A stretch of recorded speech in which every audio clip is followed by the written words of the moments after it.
Almarhum Eril bukan milik kami lagi, sudah menjadi milik masyarakat yang tiap hari sampai hari ini menziarahinya.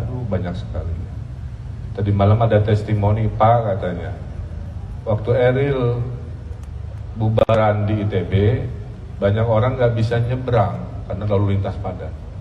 Terus dia menolong orang yang susah nyebrang dengan pura-pura nyebrang supaya menghalangi lalu lintas jadi lambat.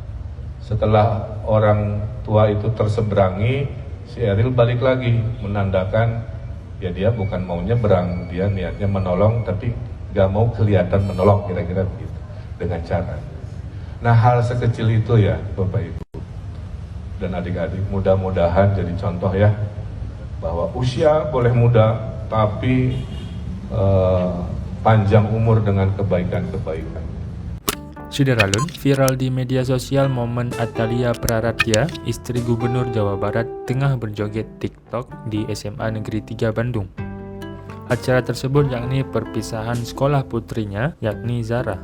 Seperti diketahui Syederalun, anak bungsu Ridwan Kamil dan Atalia telah merampungkan pendidikannya di SMA Negeri 3 Bandung dan baru saja mengikuti prosesi acara kelulusan pada Kamis 16 Juni 2022 kemarin. Atalia, istri Gubernur Jawa Barat, terlihat hadir dalam acara wisuda anaknya tersebut.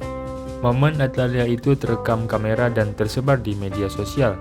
Terlihat Atalia ikut meramaikan acara perpisahan tersebut dengan joget TikTok. Meski masih dalam suasana duka yang menimpa keluarga, namun tidak menghentikan Atalia untuk saling berbagi kebahagiaan. Atalia terlihat bahagia merayakan kelulusan Zara dari SMA Negeri 3 Bandung dan siap menyongsong kehidupan barunya sebagai mahasiswa. Pada momen acara kelulusan putrinya, Atalia tampak berjoget TikTok. Awalnya Atalia diajak oleh seorang siswi SMA Negeri 3 Bandung agar naik ke panggung dan berjoget bersama. Setelah Atalia naik, kemudian disusul oleh guru-guru SMA Negeri 3 Bandung.